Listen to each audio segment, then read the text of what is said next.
Hey traders and investors, it's Christopher Mullen, the founder and chief market strategist at thetechnicaltraders.com. Now, generally I focus on the stock indexes and sectors and commodities, but today I want to go a little outside that and tap into the real estate market. Now, more or less, a lot of people are asking about what's going on with real estate, what's going on with interest rates, and it's like a feeding frenzy still among the average investor or home buyer to want to buy and fix up and flip homes, which is not, in my opinion, a good idea at this phase. So I've been reading some articles, or I've been forwarded some articles that I read through from some other investors.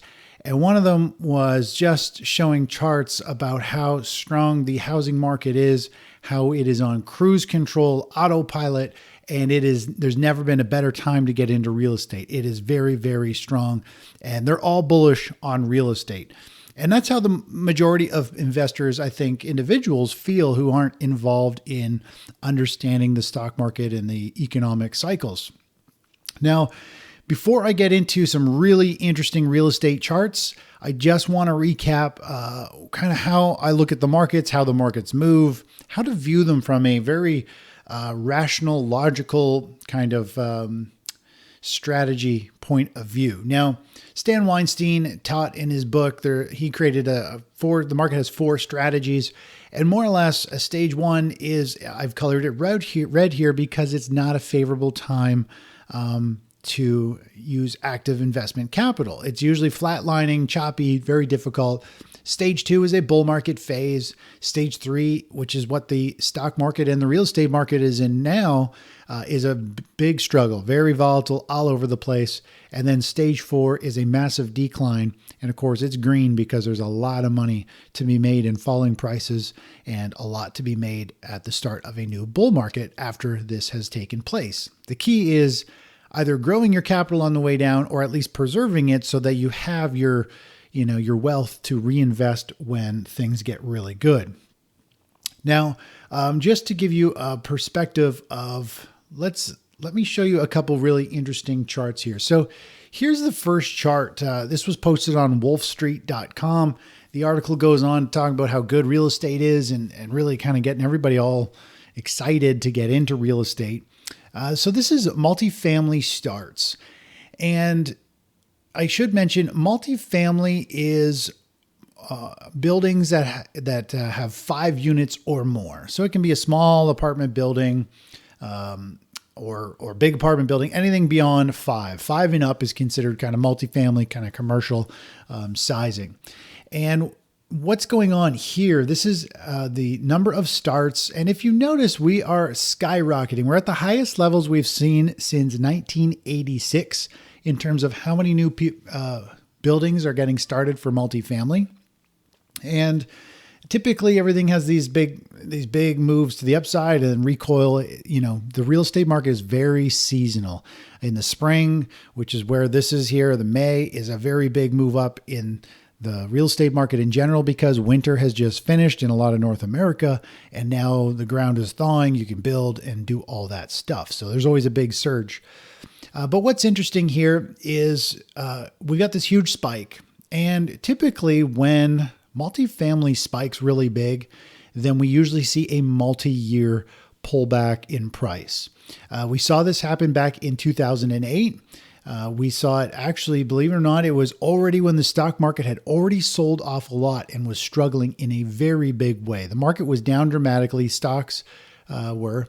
Yet how the multifamily real estate kept booming. And that's exactly what's going on right now. We just had a year of lower prices in the stock market and everybody seems to be wanting to build multifamily. And there's a reason for that. The reason multifamily is skyrocketing is because we are in a housing bubble. Everything, in my opinion, is way overpriced. And the only way savvy investors can squeeze a little bit more money out of the real estate market is to build things that are affordable. Multifamily is cheaper to build. And when it's built, the rental units are lower cost rentals, so people who are struggling with money can move into something lower cost. So you can fill it up very quickly compared to what else is on the market. Now, the last time we had this was back in 2015, and this green line here is the 12-month moving average. And you can see after it peaked out, we had several years of the housing starts slow right down. And that means that there was the market softened up and the market struggled. The previous time we saw a push up to a new multi-year high was, again, just in 2008, just before the stock market. Everything else tumbled and pulled back. And we saw the housing market get very weak for several years going forward. So that is, the fact that multifamily is spiking, that's telling us that's the last kind of hoorah, the last push in the real estate market to try to squeeze a little bit out before it's done. And I was meeting with some real estate, some custom home builders, and they said things have dried right up. Other than what things they're working on, it is tough to find somebody wanting to build a custom home. Obviously, there's still lots of building going on, but there are a billion contractors. Most of them aren't professionals. They all just started to do it. And of course, they're all starting to struggle for new builds. Now, the next chart here we'll take a look at is single family starts. Now, take a look at this. This article is talking about how strong it is and how, single families come back for a rebound and it's going to keep going higher. But as technical traders, if you're technical and you've been following me for any time, we can clearly see the trend. We have it topping out more or less in June 2021, so a year ago. We have a series of lower highs. We have a series of lower lows. The 12-month moving average is moving down. We are, the custom home and the single family dwellings has, peaked.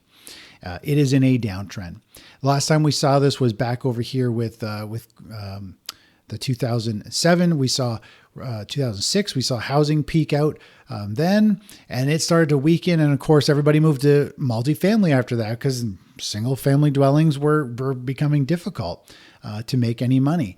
And so, this is like the early warning sign. The single family is kind of like looking at like gold miners in relation to gold. And so if single family, which I would say would be like the leveraged play, is moving lower, then we're going to see the multifamily move lower afterwards. This is kind of the aggressive play on the real estate space. So the trend is down for real estate, but it is masked with a very strong rally, bringing it right back up to levels that we saw back in 2020 and some of those other high levels. So people don't realize how quickly it dropped and then how it's rebounded back, but it's just a seasonality reason that it's back up at these levels. Now, if we take a look at the combined levels here, this is total starts between both of them. And you can see here, we've got a series of lower highs, lower lows, and the average is moving down. And that is, things are definitely weakening. This is like the last push. I bet you 6 months from now, all these are going to be back down near these lows. People are going to be starting to struggle. Contractors are eventually, once all this wave of homes are built, a year from now, things are going to get pretty tough for contractors, builders. Things are going to definitely come to a grinding halt. And if you didn't have great customer service, show up, finish jobs, those people are going to be the ones that are struggling. And the true builders who have done it forever and provide quality everything across the board are the ones that will survive and get all the referrals. And it's going to be a reset in the real estate market, which is needed not only in real estate, but it is needed across the board in pretty much all assets. We need a reevaluation event for investors like us who have money, who want to put it to work, but don't want to pay nosebleed pricing. And we want to make sure there's lots of opportunity for growth after we buy it. So if we were to take a look at a different view here, let's go take a look at the real estate ETF, IYR. And if we were to zoom out on this and look at this chart, what's interesting here is real estate investors. I mean, we have a very clear series of lower highs, lower lows, savvy investors who invest into these REITs understand the real estate market as exhausted. It is struggling. And, this phase right here, this is like a bearish phase. You could even argue this kind of consolidation through here is a fairly big consolidation through here. It is pointing to dramatically lower pricing.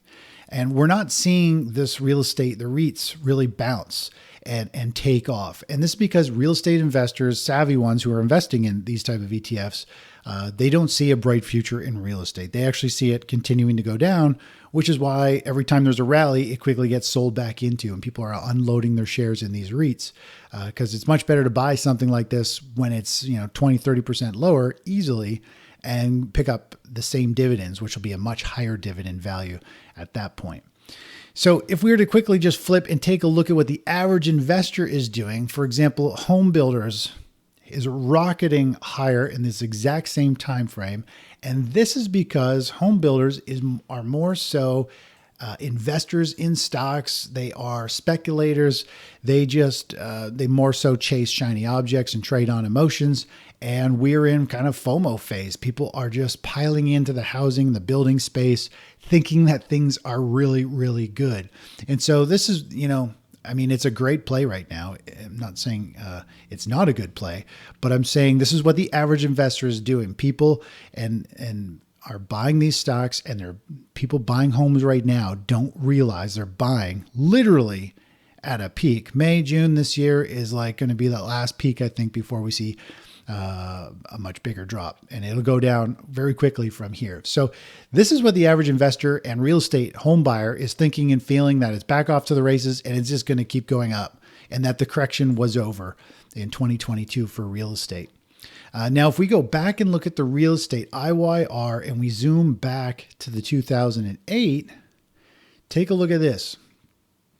So here in 2008, we had the housing market. We saw the multifamily peak out somewhere right in this phase, like right here. And we are currently in this phase right here where multifamily is peaking out. So if I was to just draw a vertical line, roughly in these spots right here, that's where multifamily peaked out. We had the small family, single family homes. They peaked out back here in May. And we had it peak out, I'm not exactly sure, back over here near these highs as well. So single family tops out first, and then the multifamily topped out.